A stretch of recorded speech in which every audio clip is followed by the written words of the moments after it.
What's in it for me? That's our today's society. We don't undertake anything unless we think, what's in it for me? What can I get? Well, when it comes to weight loss, it's not what's in it for me that matters. What's important is, what do I have to do to get what I want? What do I have to give up to get what I want? And welcome to my weight loss online learning. I'm Peter Kenyon and I'm a weight loss educator, which means I teach people the skills they need to eat well, lose weight and live long and prosperous life. Today it's week 7, as I said, of our education process, and we're looking at lifestyle choices, not what's in it for me, but what do I have to give up? Now, people are resistant to change and learning new things, and the weight loss program is no different. A lot of people want to lose weight, but they don't want to change what they're doing. You know, there is a saying that says ignorance is bliss. I'm going to tell you that ignorance is not bliss, because knowledge is king. When you're undertaking a new project, you must be receptive to new ideas.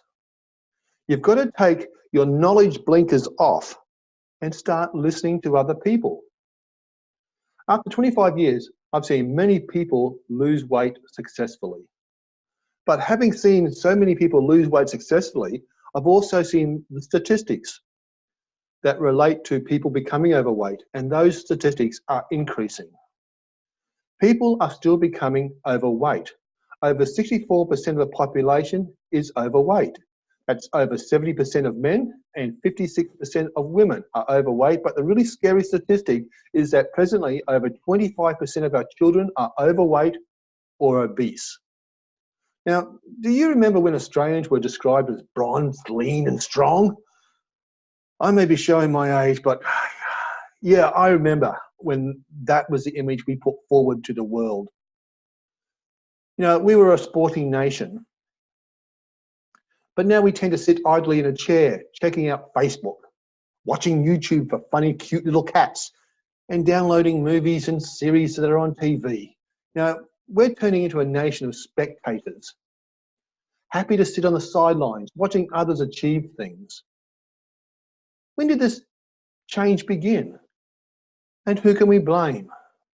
Can we blame, the fast food franchises, or can we blame the snack food companies, or can we blame the technology manufacturers? After all, these guys are the fast food franchises. They're supplying us.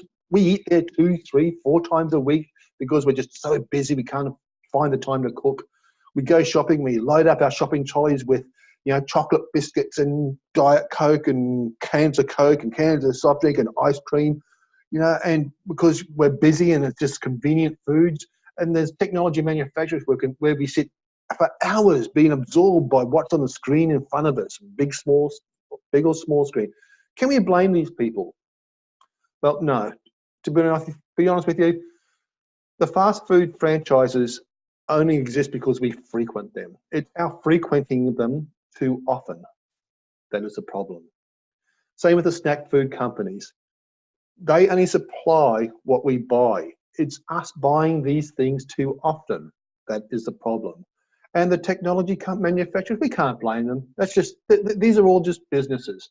The problem with technology manufacturers is we don't turn their product off. We sit there every chance we get. As soon as somebody leaves our table or leaves a room, or we're out there with a smartphone checking our Snapchat or checking our Facebook, or we don't want to be alone. We don't turn these devices off. So no, the responsibility lands on us because the choices are ours to make. The problem is when you are unhappy with who you are, when the choices you make every day don't lead you to become the person you want to be. We get an internal conflict. The internal conflict is that we're an overweight person and we want to be a healthy weight person, but everything that we do during the day leads us to being the overweight person. We get racked with guilt and sometimes anger.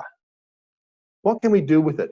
Well, let's have a look. Why don't we make the correct choices? What's wrong with this? Well, I'm not a psychologist, not a psychiatrist, and I want to keep this as simple as possible. There are 3 reasons we don't make the correct choices. The first reason is purely habit. Habit puts us on autopilot. We eat the foods we eat because we've always eaten the foods that we eat. We don't have to think about it. We do the things we always do because we've always done those things. We don't have to think about it. We come home from work, we grab our beer from the fridge, we sit down in front of the TV set, turn it on, and we think there, and that's habit. So one of the reasons that we don't make the correct choices is that we don't have to choose because it's habit. We're on autopilot. Okay, so the next reason we don't make the correct choices is we lack the knowledge, and that happens with weight loss and why you seek out weight loss groups, because you want the help and you want the knowledge. Sometimes we simply don't know what to do to change the way we are doing things. We just lack the knowledge. But that's an easy thing to rectify because knowledge is out there, and straight enough, it's on tap with our smart devices. So we can learn what to do. We can learn the new eating lifestyle. We can learn what healthy foods are. We can learn how to exercise because knowledge is easy to access for us. So, but that is the reason why we don't make the correct choices. We don't have the correct knowledge. But once we do have the correct knowledge, why don't we use it? Why is it that I can have a chocolate cake in this hand for a snack and an apple in this hand for a snack, and I'll always choose the chocolate cake instead of the apple? What went wrong? I know the chocolate cake is high in fat, has very little nutrients. I know the apple is low in fat, no fat, and has high in nutrients, but I still, for a snack, choose this. Why? Lack of effort. I don't want to put the effort in.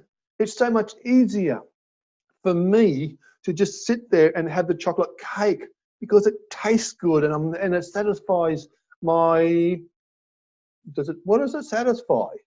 You answer. Choosing the chocolate cake over the apple, what does that chocolate cake satisfy for you? But the point is, you're not putting the effort in to choose the apple. So let's make it easier to create change. Okay, how do we go about creating change? Well, creating healthy change with lifestyle rules. So what we're going to do is we're going to create some healthy lifestyle rules. Why do we need lifestyle rules? Having rules helps create new habits, and your habits define your lifestyle. So what I would like you to do is you grab a copy. Now this is on our Weigh Less, Live More workshop, and you can download a form to fill out and go through this process yourself. So if you're part of the online weight loss school, and it's only $50 a year, you can access all this information. You can get the access this information right here and now, but there is so much more when you enroll in the online weight loss school of Extra Mile Weight Loss. Back to this, that was a plug. Back to this. Now, 2 columns. Things I do that cause weight gain and things I must do to create weight loss. Now, the number 4, there's only 3 here and 4. There's only 4 things. 3 things relate to your eating and lifestyle, and the 4th thing relates to your activity. Always filled out. I do too little activity and exercise. And you put in here, I will do 30 minutes of exercise every day. You can see what this is.